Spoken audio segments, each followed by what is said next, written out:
Attendance में सबसे पहले है मार्क अटेंडेंस। इस पे क्लिक करेंगे, यहाँ से आप डेट चूज़ करेंगे, गो टू मार्क अटेंडेंस पे क्लिक करेंगे। टोटल 20 स्टूडेंट्स हैं जिनकी अटेंडेंस मार्क नहीं हुई और ये डेट आ रही है। अब यहाँ पे दो तरह से अटेंडेंस मार्क कर सकते हैं आप। आपके पास डिपेंड करता है कि रिकॉर्ड क्या है आपके पास अटेंडेंस मार्क करने के लिए।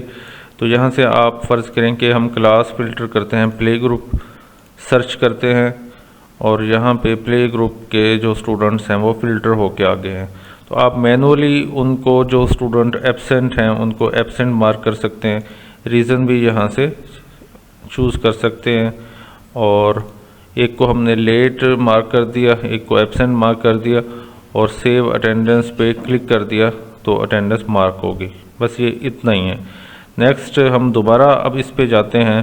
तो टोटल 20 स्टूडेंट्स थे यहाँ पे, जिनमें से 15 की अटेंडेंस मार्क हो गई है और बाकी 15 रह गए हैं। 5 की अटेंडेंस मार्क हो गई है, 15 रह गए हैं। तो अब ये दूसरा जो मैकेनिज़्म है वो ये होता है कि आप पूरे इदारे की अटेंडेंस एक ही गो में लगाना चाहते हैं।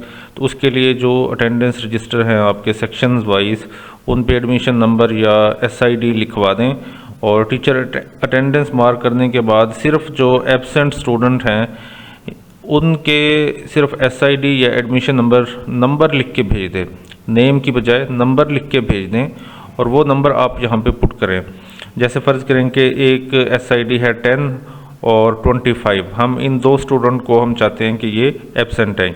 ये एब्सेंट थे, टीचर ने 10 और 25 जस्ट नंबर लिख के भेजा स्टूडेंट का और यहाँ पे हमने लिखा 10 और प्लस के साथ 25 और सेट अटेंडेंस स्टेटस। ये हम एब्सेंट में लिख रहे हैं इनकी IDs, तो ये एब्सेंट इनका स्टेटस सेट हो जाएगा।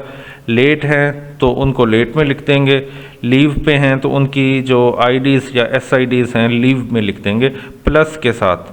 सेट अटेंडेंस स्टेटस पे हमने क्लिक किया तो यहाँ पे देखें 10 और 25 ये दो जो स्टूडेंट हैं वो एब्सेंट मार्क हो गए हैं। तो इस तरह से 10 + 25 + 32 + 50 + 90 प्लस जितने भी नंबर हैं आप लिख दें, ज़्यादा टाइम नहीं लगता।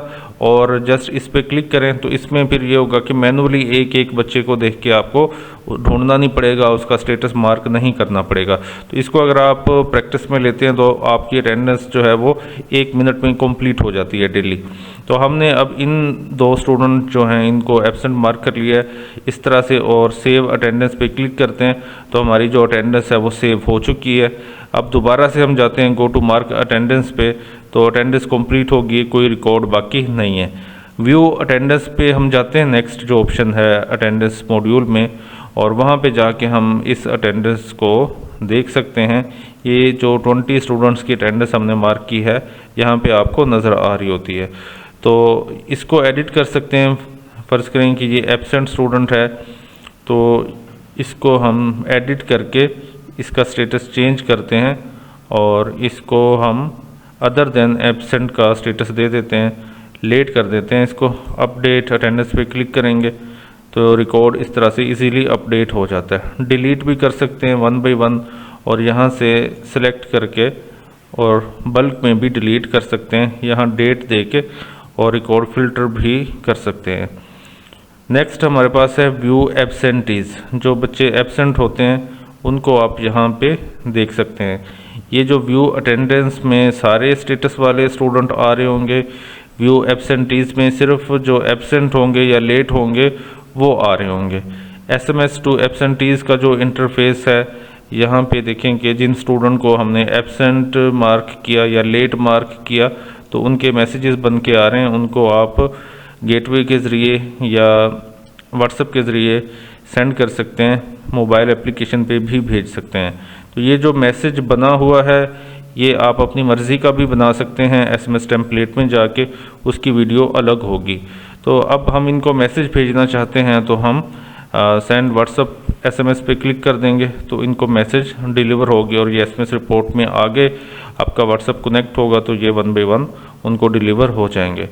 हम फिर वापस आते हैं अटेंडेंस मॉड्यूल में और यहाँ पे लास्ट हमारा ऑप्शन रह गया है अटेंडेंस रिपोर्ट्स। तो अटेंडेंस रिपोर्ट में आप यहाँ से कैंपस सेलेक्ट करेंगे, क्लास सेलेक्ट करेंगे और सेक्शन सेलेक्ट करेंगे।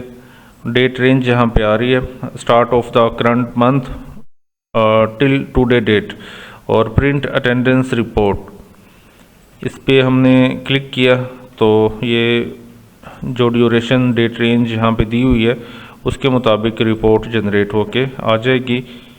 और यहाँ पे देखें कलर्स में इनके स्टेटस और डाटा जो है वो आ रहा होता है। एंड पे total absent, total leave, total presents, और यहाँ पे चेक बॉक्सेस भी हैं। अगर आपको कोई कॉलम नहीं चाहिए, जैसे मोबाइल नंबर आपको नहीं चाहिए, मोबाइल नंबर को आप हाइड कर सकते हैं। इसी तरह SID नहीं चाहिए, SID को हाइड कर सकते हैं। एडमिशन नंबर यहाँ पे नहीं चाहिए, हाइड कर सकते हैं। रोल नंबर भी हाइड हो गया। तो इस तरह से जो टोटल लीव्स हैं उनमें कोई डाटा नहीं है तो शॉर्ट करने के लिए उनको भी हाइड कर दें। तो इस तरह से आप इनको, कुछ चेक बॉक्सेस हैं जिनसे कॉलम्स को हाइड कर सकते हैं, एक्सेल में भी एक्सपोर्ट कर सकते हैं।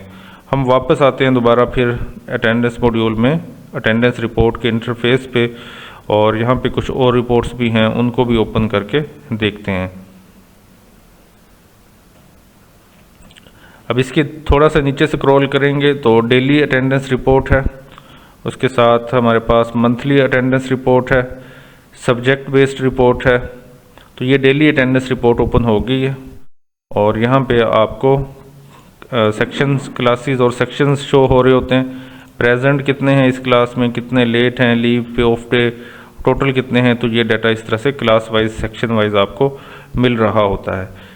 तो इसके बाद ये बेसिकली एक तरह की डेली प्रिंसिपल रिपोर्ट है जो अटेंडेंस मार्क करने के बाद प्रिंसिपल को चाहिए होती है अटेंडेंस को देखने के लिए। उसके बाद मंथली अटेंडेंस रिपोर्ट है और इसमें पूरे मंथ की डेट रेंज आ रही होती है। और यहाँ पे हमने सिर्फ आज की अटेंडेंस मार्क की है तो 18 डेट है। 18 डेट को जो एक स्टूडेंट एब्सेंट है प्ले ग्रुप में और एक स्टूडेंट नर्सरी में एब्सेंट है, तो ये इस तरह से इनके स्टेट्स आ रहे हैं। नेक्स्ट हम अटेंडेंस रिपोर्ट में जो रिपोर्ट है सब्जेक्ट बेस्ड रिपोर्ट, ये सब्जेक्ट बेस्ड अटेंडेंस मार्क होती है, उससे रेलिवेंट है एब्सेंट रीजंस रिपोर्ट। इस रिपोर्ट में जो अगर आप रीज़न भी चूज़ करेंगे एब्सेंट मार्क करने के बाद तो वो रीज़न भी यहाँ पे शो हो रही होती है। रीज़न वाइज ही आ रहे होते हैं कि वेदर कंडीशंस की वजह से एक स्टूडेंट एब्सेंट है और वो स्टूडेंट जो है वो प्ले ग्रुप का स्टूडेंट है, स्टेटस उसका एब्सेंट है। और यहाँ पे आप देख सकते हैं कि ये स्टूडेंट नेम भी आ रहा है कि ये स्टूडेंट जो है ये वेदर कंडीशंस की वजह से एब्सेंट है, नो रीज़न की वजह से एक स्टूडेंट एब्सेंट है। तो इस तरह से रीज़न वाइज डाटा आ रहा होता है। इस तरह से हमारा ये अटेंडेंस मॉड्यूल जो है वो कंप्लीट हो जाता है।